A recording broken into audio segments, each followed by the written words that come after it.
Конгреси Манастирит, Лидија Призренит, Конгреси Дричкримит, Руга е студентове,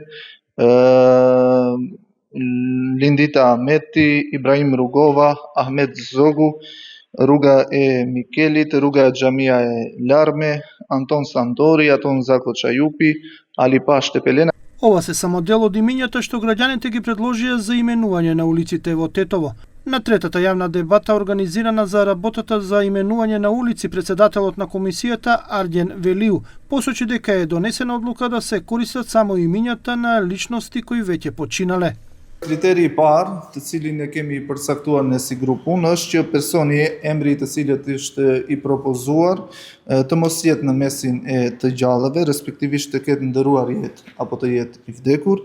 Kriteri i dytë është relevanca apo rëndësia, kontributit të cilin e ka dhënë personaliteti në të gjitha sferat e shoqërisë, dhe kriteri i tretë arsyetshmëria e propozimit, respektivisht biografia të cilën kanë dorëzuar.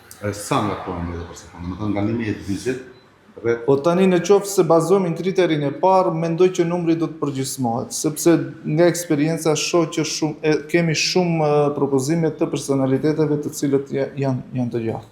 Меѓу најкритичните за предложените имиња беше професорот Сулејман Мехази. Негово барање е да се користат имиња на личности кои придонеле за Тетово, а не на личности кои се уште се живи. Nuk është e logjikshme që të marrim emrat huaj. Ne do të marrim ata të cilët me vërtet kanë kontribuar për Tetovën. Kështu që tash këto të gjallët ne shkaku se ende janë të gjallë dhe ne i shikojmë edhe politikisht, ata ne do t'ja vendojmë emra, ai mund të rishesë dhe pastaj mund të bëhet tradhtar dhe tash do t'ja ndrojmë emrin. Prandaj është e logjikshme që t'i vendojmë emrat e personave të cilët kanë vdekur, kanë dhënë kontribut të jashtëzakonshëm, të cilët kanë luftuar me pushtetin komunist, të cilët kanë qenë të burgosur, të cilët kanë dhënë kontribut edhe intelektual, ka mjek, ka hoxhallar, ka njerëz të cilët kanë luftuar për këtë qytet.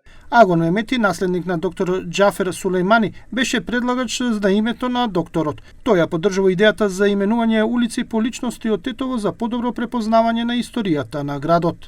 Ne propozojmë emrin e Dr. Xhafer Sulejmanit, i cili ka qenë mjeku i parë i diplomuar në Tetovë, ka qenë kryetari i parë shqiptar i komunës së Tetovës, ka qenë themelues i dy ndërmarrjeve, bankës tregtare, e cila më vonë pastaj ka themeluar edhe shoqërinë aksionare që ka ndërtu hidrocentralin e parë në Jugosllavinë Jugore në vitin 1927. Hidrocentralin që e kemi në rrugën e Bajës. Po, unë nxit kishte debat kur u përmendën emërtimet për shembull për qytete, të qyteteve të jashtme apo emrave të huaj, që besoj në këtë pikë është e arsyeshme. Ne jemi si popull, jemi në një fazë tjetër të zhvillimit dhe mendoj që duhet t'i japim më tepër përparësi emrave tonë.